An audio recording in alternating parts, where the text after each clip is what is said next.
안녕하세요. 이슈를 대신 읽어주는 남자 이대남입니다. 오늘 영상은 여러분들의 힘이 간절히 필요한 사건입니다. 그러니 이 영상이 멀리 퍼질 수 있도록 좋아요와 공유를 많이 해주시길 간절히 부탁드리겠습니다. 지난 추석 명절인 16일 새벽, 대구에서 6살 딸과 함께 집으로 가던 여성이 집 앞에서, 그것도 지인에게 폭행을 당해 사망하는 사건이 있었습니다. 당시 사건 현장에 있던 6살 딸은 엄마를 때리는 가해자에게 울면서 엄마를 살려달라며 애원했지만, 가해자는 아랑곳하지 않고 피해자가 쓰러질 때까지 얼굴과 복부 등을 수차례 폭행했으며, 결국 쓰러져서 숨진 피해자를 보고 119에 직접 신고를 했는데요. 구급대가 도착하고 피해자는 바로 병원에 옮겨졌지만, 부러진 갈비뼈로 인해 장기내 출혈로 피해자는 이미 사망한 상태였습니다. 이 끔찍한 살인을 저지른 가해자는 30대 남성으로 피해자와는 지인 관계였는데, 그날도 지인들끼리 모인 술자리에 함께 있었다고 하는데요. 하지만 평소 폭력적인 성향이 강했던 가해자는 그날도 어김없이 술을 먹다가 휴대전화와 관련된 문제로 피해자와 시비가 붙었고, 가해자는 휴대전화로 피해자를 폭행했는데, 그 정도가 얼마나 심했으면 휴대전화가 부서질 만큼 싸움이 격해지자 주변에 말리던 지인들이 울고 있는 피해자를 귀가 조치시켰다고 합니다. 솔직히 말이 싸움이지 피해자는 일방적으로 가해자에게 폭행을 당한 것이고, 만약 가게에 CCTV가 있고 정말 휴대전화로 피해자를 폭행했다면 가해자는 특수폭행이 되는 것인데, 정말 문제는 폭행을 당하고 어린 딸과 함께 집으로 귀가하던 피해자는 갑자기 나타난 가해자에게 2차 폭행을 당하고 숨졌으며, 그 옆에는 6살 된 딸이 엄마가 맞아 죽어가는 모습을 그대로 봤다는 것입니다. 술집에 있었던 가해자가 어떻게 피해자 집 앞에 나타난 것일까요? 알고 보니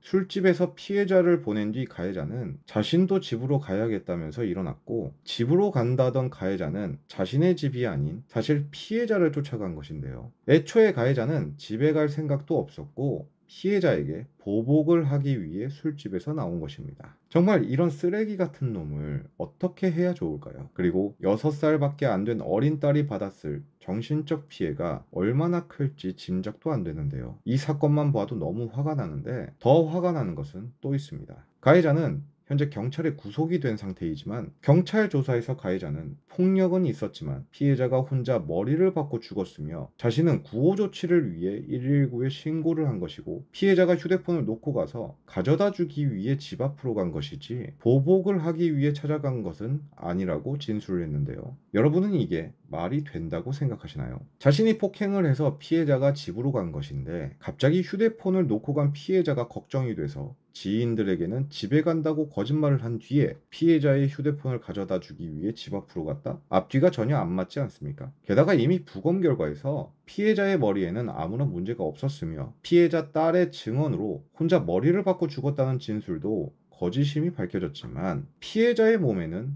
멍이 가득 찼다고 하는데요. 한마디로 피해자는 가해자에게 맞아 죽은 것입니다. 정말 잔인하지 않습니까? 가해자 또한 피해자가 죽을 수도 있다라는 것을 인지하고 있었을 텐데, 그런데도 피해자가 죽고 나서야 폭력을 멈추고 119에 신고를 했다는 것은 미필적 고의에 의한 살인일 수도 있고, 아예 처음부터 살인할 계획을 가지고 피해자를 쫓아간 것이라고 봐야 할 것 같은데, 어이없게도 경찰은 가해자에게 살인죄가 아닌 상해치사 혐의로 검찰에 송치했는데요. 술자리에서부터 폭행이 있었고, 누가 봐도 보복을 하기 위해 피해자 집 앞까지 쫓아가서 2차 폭행을 한 것도 모자라 이미 피해자가 죽었다는 것을 확인하고 119에 신고를 한 가해자가 정말 구호 조치를 위해 신고를 한 것이며 우발적으로 범행을 저질렀다고 생각하는 것인지 꼭 경찰에게 묻고 싶은데요. 게다가 이 가해자는 이미 폭행 전과가 많은 사람이었는데, 폭행 피해자 중 한 사람은 가해 남성이 목을 조르고 기절을 시킨 뒤에 폭력을 휘둘러서 현재도 목이 망가진 상태로 지내고 있다고 하는데요. 이런 놈이 다시 세상에 나와서 술을 처마시면 또다시 누군가를 폭행하고 사망에 이르게 하는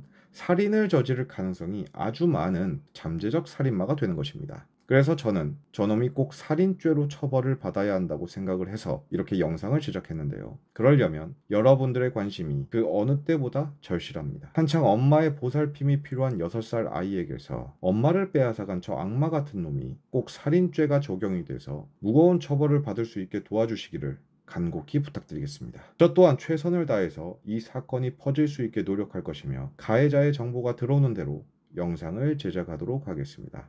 그러니 저 가해자에 대한 정보를 아시는 분이 계시다면 저에게 꼭 연락을 해주시면 감사하겠습니다. 여러분들의 관심과 제보를 기다리며 오늘의 영상을 마치겠습니다. 끝까지 시청해주셔서 감사합니다.